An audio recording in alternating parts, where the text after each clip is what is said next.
Assalamualaikum warahmatullahi wabarakatuh. Alhamdulillah pada kesempatan hari ini kita kembali bertemu di pelajaran sosiologi. Apa kabar para siswa semuanya? Semoga dalam keadaan sehat dan tetap semangat ya. Sebelum kita masuk ke materi pelajaran, mari kita berdoa dulu semoga apa yang para siswa pelajari akan membawa manfaat dan keberkahan dari Allah Subhanahu wa taala. Berdoa dipersilahkan. Cukup? Para siswa semuanya, materi yang akan Ibu jelaskan di sini adalah tentang ragam gejala sosial dalam masyarakat. Tentunya para siswa sudah membaca modul yang pernah Ibu bagikan ya, tentang gejala sosial. Baik, berbicara tentang materi ragam gejala sosial, maka para siswa akan mempelajari beberapa hal. Yang pertama adalah realitas sosial. Apa itu realitas sosial? Nanti kita akan bahas. Kemudian yang kedua, nilai dan norma sosial. Yang ketiga, yaitu sosialisasi dan pembentukan kepribadian. Pada materi ini nanti para siswa akan mempelajari tentang hakikat sosialisasi, proses sosialisasi dan pembentukan kepribadian, serta agen, bentuk, tipe, dan pola sosialisasi. Selanjutnya yang keempat adalah penyimpangan sosial dan yang terakhir adalah pengendalian sosial. Itulah beberapa materi yang akan dipelajari pada KD 3.4 ragam gejala sosial dalam masyarakat. Kita masuk yang pertama yaitu realitas sosial. Jadi pada hari ini para siswa akan mempelajari tentang realitas sosial itu apa. Nah, silakan diperhatikan. Yang pertama kita lihat dulu tentang realitas sosial. Nah, sebelum masuk ke pengertian realitas sosial, tentunya para siswa harus mengingat kembali bahwa di dalam mempelajari sosiologi, maka pada hakikatnya kita sedang mempelajari pola-pola hubungan dalam masyarakat yang mana pola-pola hubungan tersebut dapat menciptakan kestabilan atau keadaan yang normal. Namun ada kalanya pola hubungan tersebut menimbulkan keadaan yang tidak normal. Nah, keadaan yang tidak normal tersebut akan menyebabkan munculnya penyimpangan atau masalah sosial yang lain. Nah, penyimpangan atau masalah sosial yang lain tersebut itulah yang merupakan gejala-gejala sosial yang selanjutnya dalam sosiologi itu disebut sebagai realitas sosial yang akan para siswa pelajari di materi ini. Nah, sebagai gambarannya, ketika para siswa berinteraksi dengan anggota keluarga di rumah, dengan orang tua, dengan saudara, interaksi yang terjalin adalah interaksi yang harmonis, maka dalam keluarga itu akan timbul kerukunan, ya, keharmonisan, keselarasan. Namun ada kalanya mungkin para siswa berinteraksi dengan saudara, entah itu adik atau kakak, timbul sesuatu yang tidak dikehendaki, ada pertengkaran misalnya, sehingga keadaan menjadi tidak normal. Jika di dalam masyarakat yang terdiri dari banyak keluarga itu hubungan yang tercipta adalah hubungan yang normal, maka terciptalah masyarakat yang teratur, keadaan yang normal. Namun apabila masyarakat yang terdiri dari banyak keluarga, banyak orang, kemudian muncul hubungan yang tidak normal, maka timbullah keadaan yang tidak teratur. Misalnya pertengkaran antar warga masyarakat, ya, atau kondisi lain dalam masyarakat akibat pola hubungan yang tidak normal sehingga timbul masalah sosial, misalnya konflik. Nah, gejala-gejala tersebut yang tidak normal itulah yang kemudian disebut sebagai realitas sosial yang akan dipelajari di materi gejala sosial. Nah, sampai di sini mudah-mudahan paham ya materi yang akan dipelajari. Jadi yang dimaksud gejala sosial yang kemudian kita kenal dengan realitas sosial itu ada hubungannya dengan masalah sosial yang muncul. Nah, selanjutnya kita akan lihat apa yang dimaksud dengan masalah sosial. Ya. Nah, masalah sosial pada umumnya adalah muncul akibat dari interaksi sosial, di mana tadi Ibu sampaikan bahwa dalam keadaan yang normal, interaksi sosial itu menghasilkan masyarakat yang terintegrasi, yang bersatu, yang kemudian tercipta kerukunan. Namun ketika interaksi sosial yang muncul tidak normal sehingga menimbulkan konflik, maka itu bisa menyebabkan masyarakat yang disintegrasi, yang terpecah-pecah ya. Nah, menurut salah satu sosiolog yaitu Surjono Sukanto, ya, salah satu tokoh dalam sosiologi dari Indonesia, namanya Surjono Sukanto, menyampaikan bahwa masalah sosial yang muncul di masyarakat itu bisa muncul dari beberapa faktor ya. Ada 4 faktor. Yang pertama yaitu faktor ekonomis, misalnya kemiskinan ya. Nah, kemiskinan muncul di dalam masyarakat disebabkan oleh faktor ekonomis. Salah satunya adalah karena faktor ekonomis, misalnya penghasilan yang tidak mencukupi untuk memenuhi kebutuhan hidupnya, ya penghasilan yang di bawah standar. Nah, itu menyebabkan masalah kemiskinan. Yang kedua adalah masalah sosial dari faktor biologis. Sebagai contoh, misalnya ada orang yang karena keterbatasan fisiknya sehingga dia tidak bisa melakukan pekerjaan-pekerjaan yang bisa dilakukan oleh orang yang normal, yang memiliki fisik yang sempurna. Sehingga akibat keterbatasan fisiknya itu, maka orang ini kemudian terbatas juga di dalam melaksanakan aktivitas-aktivitas fisik yang bisa menghasilkan sumber penghasilan. Sehingga yang terjadi adalah kemiskinan akibat dari faktor biologis atau keterbatasan fisik. Misalnya orang yang cacat ya, tidak punya tangan misalnya, tidak punya kaki atau tidak bisa melihat, sehingga dia tidak bisa melakukan pekerjaan sebagaimana orang yang normal. Nah, akibatnya dia memiliki penghasilan yang kurang. Nah, kemudian timbul kemiskinan dari faktor biologis. Yang ketiga adalah masalah sosial dari faktor psikologis atau kejiwaan. Ada masalah sosial yang muncul dari faktor psikologis atau kejiwaan, misalnya masyarakat yang stres, depresi, apalagi di kondisi pandemi, kemudian mengalami keterbatasan di dalam memenuhi kebutuhannya karena pekerjaannya terkait misalnya menjadi tidak bisa melaksanakan pekerjaannya karena kondisi pandemi, maka timbul stres, depresi. Nah, dari itu kemudian misalnya melakukan tindakan-tindakan yang oleh masyarakat itu merupakan masalah, misalnya tindakan bunuh diri. Nah, bunuh diri akibat tidak bisa mengatasi masalah yang dihadapi karena stres yang berkepanjangan, depresi, kemudian ini merupakan masalah sosial dari faktor psikologis. Yang keempat, masalah sosial dari faktor kebudayaan ya, berkaitan dengan kebiasaan. Bisa kita ambilkan contoh misalnya di Bali.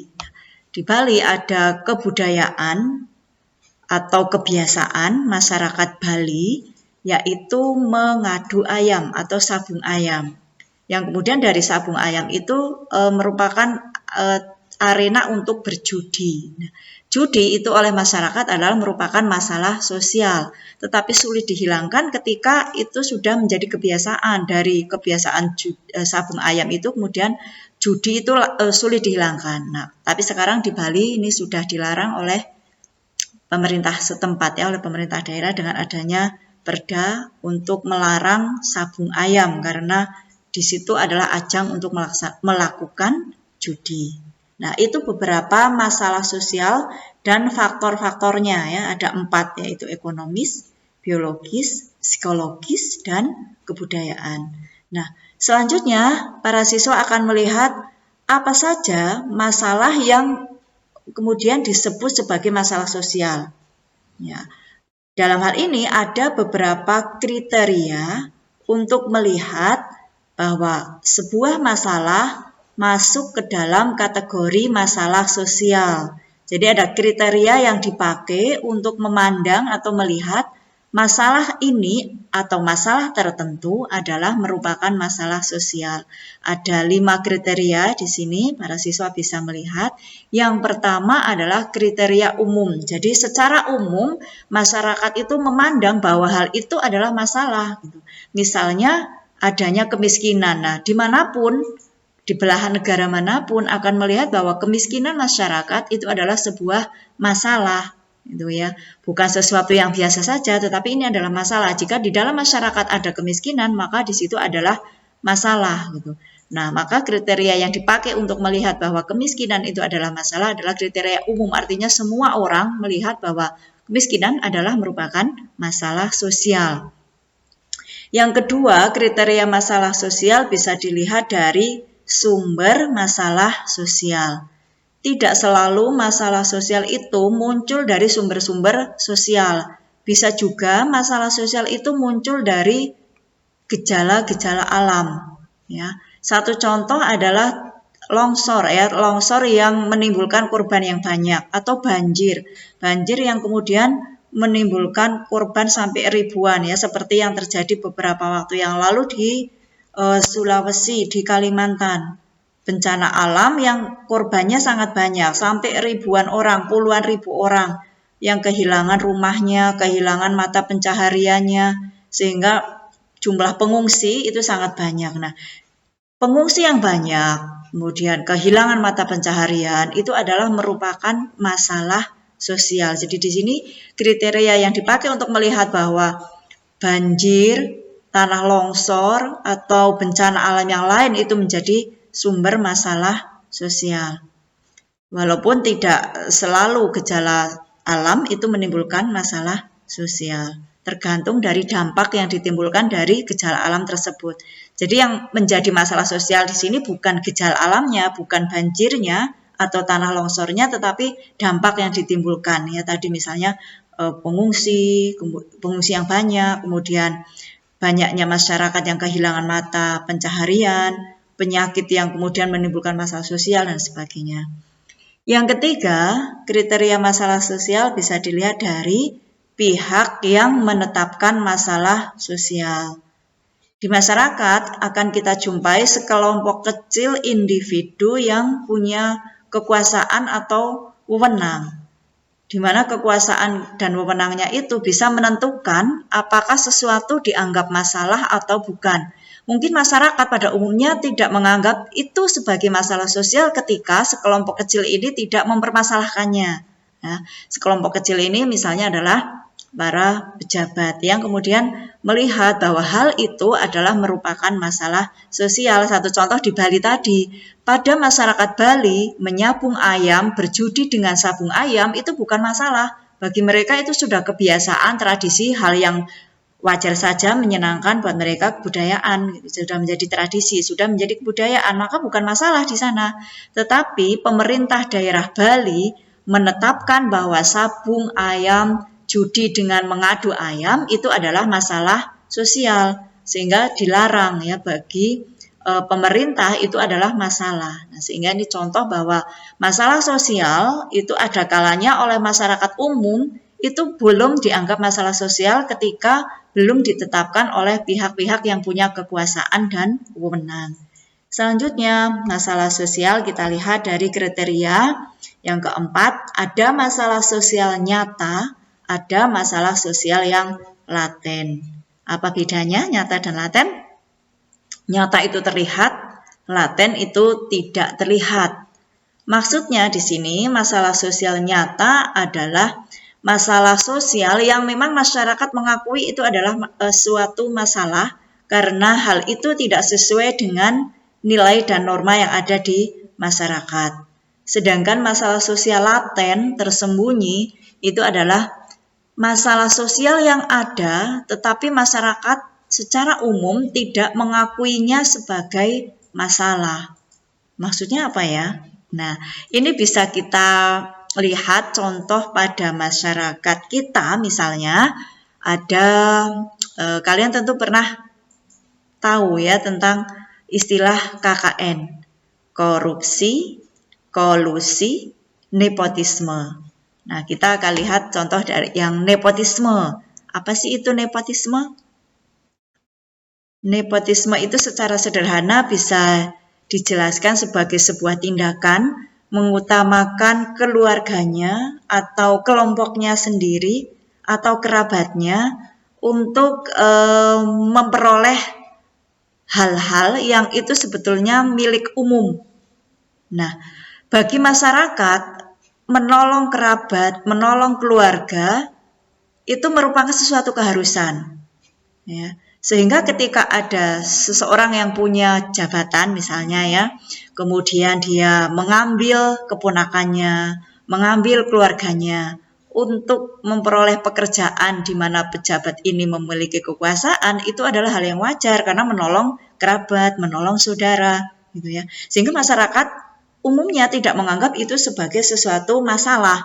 Tetapi sebetulnya ini adalah masalah sosial. Karena apa? Menolong kerabat, menolong saudara untuk memperoleh pekerjaan yang itu sebetulnya seharusnya bisa diberikan untuk masyarakat luas dengan menggunakan kriteria tertentu, tetapi kemudian diberikan hanya untuk kerabatnya saja, maka ini sebuah tindakan pelanggaran nilai dan norma sebetulnya, melanggar norma, tetapi masyarakat tidak menyadarinya. Kemudian yang kelima, kriteria yang terakhir adalah perhatian masyarakat terhadap masalah tersebut. Ada kalanya sesuatu yang sebetulnya masalah sosial, tetapi masyarakat tidak punya perhatian terhadap hal tersebut. Sebaliknya, ada sesuatu yang sebetulnya bukan masalah sosial, tetapi perhatian masyarakat terhadap hal tersebut itu sangat besar, sangat intens. Intensitasnya ini bisa terlihat dari bagaimana masyarakat membahas itu terus-menerus dalam kurun waktu yang lama dan dalam jumlah yang besar. Satu contoh ya, kasus kecelakaan misalnya, yang kemudian dari kasus itu ada korban yang meninggal dunia. Nah, kecelakaan itu merupakan peristiwa kejadian yang banyak, ya, tingkat terjadinya cukup banyak. Tetapi akan menjadi intens dan kemudian dibahas ketika kecelakaan itu melibatkan tokoh-tokoh atau orang-orang yang cukup terkenal, misalnya public figure. Satu contoh misalnya kecelakaan di jalan tol yang melibatkan artis ternama, kemudian menyebabkan ada korban yang meninggal misalnya. Maka pembahasan tentang peristiwa itu akan biasanya memakan waktu yang cukup lama. Dan fokus perhatian masyarakat terhadap peristiwa itu juga cukup besar ya. Atau kalau dalam istilah sekarang ya menjadi viral, peristiwa itu menjadi trending topic. Nah, padahal ketika itu terjadi sama-sama kecelakaan di jalan tol, tetapi yang mengalami peristiwa itu warga biasa, maka pembicaraan masyarakat terhadap peristiwa itu tidak terjadi. Artinya itu hanya menjadi urusan polisi, misalnya seperti itu.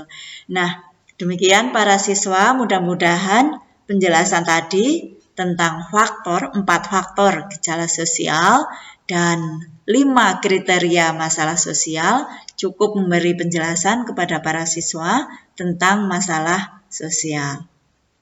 Nah, untuk selanjutnya nanti para siswa akan mengerjakan tugas, yaitu mencari, bisa dari media atau dari masyarakat tempat tinggal para siswa semuanya, masalah sosial yang ada, kemudian diklasifikasikan faktornya.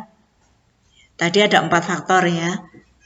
Nah, dari masalah sosial yang kalian temukan, silahkan nanti diklasifikasikan faktornya. Apakah dari faktor ekonomi, ataukah dari faktor psikologis, atau dari faktor yang lain. Jadi nanti dituliskan, dideskripsikan secara singkat dulu masalah sosial yang Anda temukan, kemudian kalian analisis masalah sosial yang ada itu dengan faktor penyebabnya secara sosiologis berdasarkan 4 faktor yang tadi dijelaskan di depan ya. Nah, selamat belajar dan selamat mengerjakan tugas yang Ibu berikan tadi. Ibu akhiri dulu penjelasannya. Wassalamualaikum warahmatullahi wabarakatuh.